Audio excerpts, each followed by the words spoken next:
मित्रांनो, सगळ्यात आणि सगळ्यांना पडलेला, सर्व विद्यार्थ्यांना पडलेला एक महत्त्वाचा प्रश्न आणि ज्याचं सगळ्यात जास्त टेन्शन येतं तो म्हणजे अभ्यास कसा करावा. प्रत्येकाला हा प्रश्न पडतो. आम्ही शालेय जीवनात होतो, आम्हाला सुद्धा तो प्रश्न पडायचा. अभ्यास नक्की करायचा कसा, किती वेळ करायचा, कसा करायचा, कुठे करायचा, कशाचा अभ्यास करायचा, कशाचं ज्ञान नव्हतं आणि सांगणारं कोण नव्हतं. कारण त्यावेळेस शिक्षकांसमोर जायची सुद्धा भीती वाटायची आम्हाला. आणि आज तंत्रज्ञानाचं युग आहे बघा. या तंत्रज्ञानाच्या युगामध्ये सर्व काही आपलं आयतं मिळतंय आणि याच्यामध्ये मी एक छोटासा प्रयत्न करतोय तुम्हाला अभ्यास कसा करायचा सांगण्याचा. तुम्ही जर हा मार्ग अवलंबला तर तुम्हाला 100% खात्रीने सांगतो तुम्ही 100% यशस्वी होणार. एक ठराविक मी 10-12 मुद्दे सांगणार आहे. त्या मुद्द्यांप्रमाणेच फक्त तुम्ही अभ्यास करा, जास्त कष्ट घेऊ नका. आता त्यातला पहिला मुद्दा तुम्हाला सांगतो मी. तर पहिल्यांदा काय करायचं, आपलं एक वेळापत्रक तयार करायचं आहे अभ्यासाचं. आता वेळापत्रक कसं करायचं, तर आपण सरासरी किती तास रोज अभ्यास करणार आहे ते पहिलं आपलं निश्चित करायचं. समजा 2 तास करायचे, 3 तास अभ्यास करणार आहे. त्या 3 तासामध्ये सर्व विषयांना आपण वेळ देऊ शकू या दृष्टीने आपण नियोजन करायचं आहे. जेवढे विषय आहेत ते सगळ्यांनी आपलं काय करायचं आहे, वेळ द्यायचा आहे. आता बघा, कधी कधी काय होतं, आपल्याला जे आवडीचे विषय आहेत ते आपण पुन्हा पुन्हा पुन्हा तेच वाचतो. अवघड विषय म्हणला की नको, गणित नको, इंग्रजी नको, विज्ञान नको, मराठी अरे वा, इतिहास वा, भूगोल चालतंय. मग विषय काय होतो आपला, अवघड विषयाकडे नेहमी दुर्लक्ष होतं. आणि दुर्लक्ष लहान वयापासून झाल्यामुळं मोठेपणीसुद्धा आपल्याला ते विषय अवघड वाटू लागतात. मग त्यासाठी काय करायचं, सुरुवातीपासूनच सर्व विषयावर समान भार द्यायचा आहे आपण. काही या जगात कुठलीही गोष्ट अशक्य नाही आहे मित्रांनो, कुठलीच नाही आहे. माझे स्वतःचे आईवडील दोघंही निरक्षर असून मी स्वतः अतिशय चांगले शिक्षण घेतलेले आहे. स्वतः मी शिक्षक आहे.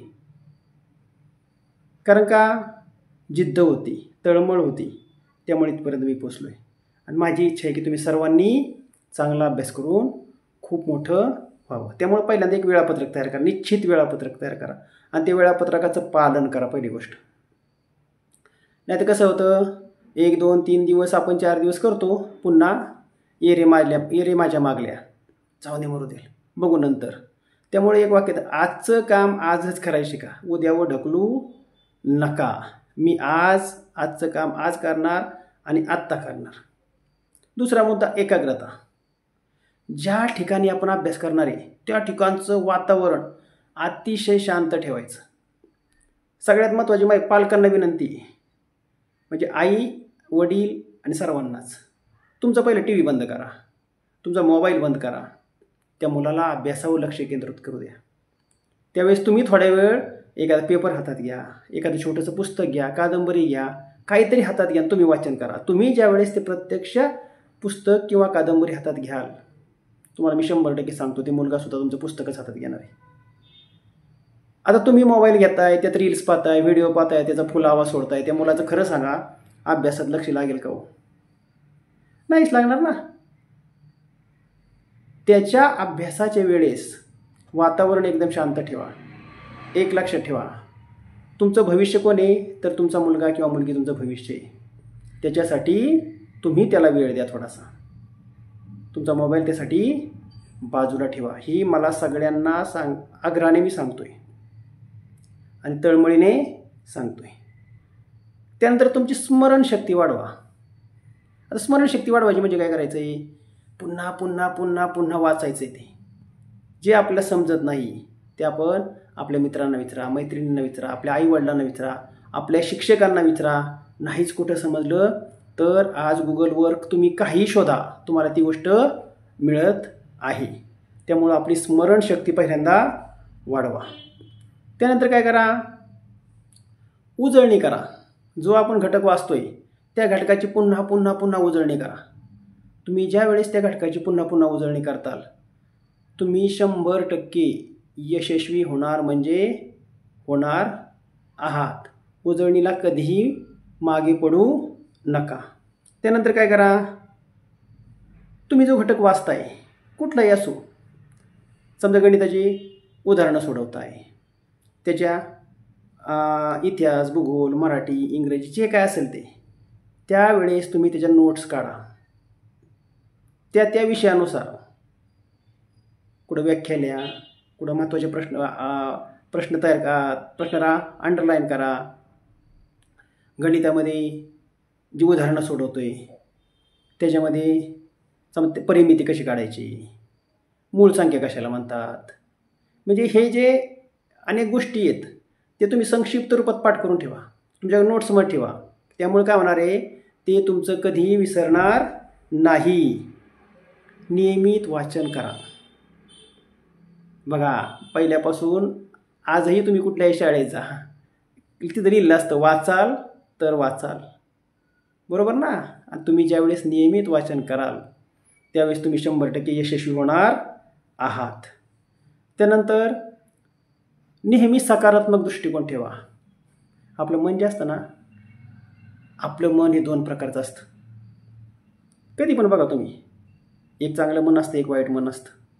एक मन म्हणतं अभ्यास कर, दुसरं मन म्हणतं नको, चला खेळायला जाऊ, नको झोपू, टी व्ही बघू, मोबाईल बघू, फिरायला जाऊ.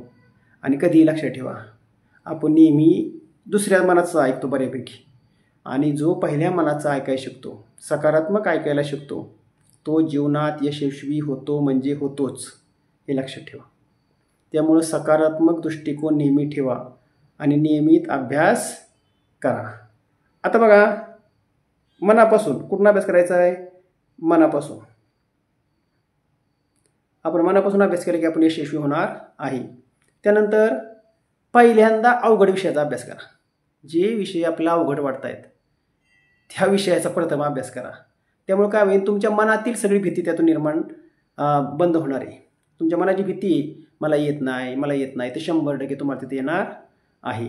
त्यामुळे पहिल्यांदा अवघड विषयांचा अभ्यास करा आणि वेळेचं नियोजन करा. मी पहिल्यांदा तुम्हाला सांगितले, ज्याप्रमाणे आपण वेळापत्रक करतोय त्यामध्ये वेळेचं नियोजन करा. दररोज सकाळ, संध्याकाळी, पहाटे तुम्ही कधी अभ्यास करणार आहे या सगळ्या गोष्टींचं नियोजन करा. मी खेळायला कधी जाणार आहे, माझं जेवण कधी, मला विश्रांती कधी घ्यायची, माझी शाळेची वेळ कोणती, माझी क्लासची वेळ कोणती, या सगळ्याचं नियोजन करा. त्यानंतर आपल्या मनामध्ये जी भीती आहे अभ्यासाविषयी ती पहिली दूर करा. काही नाही, जगात आपल्याला यशस्वी व्हायचं असेल ना तर पहिलं भिवू नका कशालाच. जगात अशी कुठलीच गोष्ट नाही आहे की ती अशक्य आहे, कुठलीच गोष्ट नाही आहे. त्यामुळं अभ्यास म्हणजे खूप मोठं काय टेन्शन असं काय नाही. एक लक्षात ठेवा, प्रत्येकाला वाटतं की मी मोठा होणार, मी होणार, मी ते होणार, मला पोलीस व्हायचं आहे, मला पंतप्रधान व्हायचं आहे, मुख्यमंत्री व्हायचं आहे, मला क्लास 1 ऑफिसर व्हायचं आहे, कोणाला वकील व्हायचं आहे, कोणाला शिक्षक व्हायचं आहे.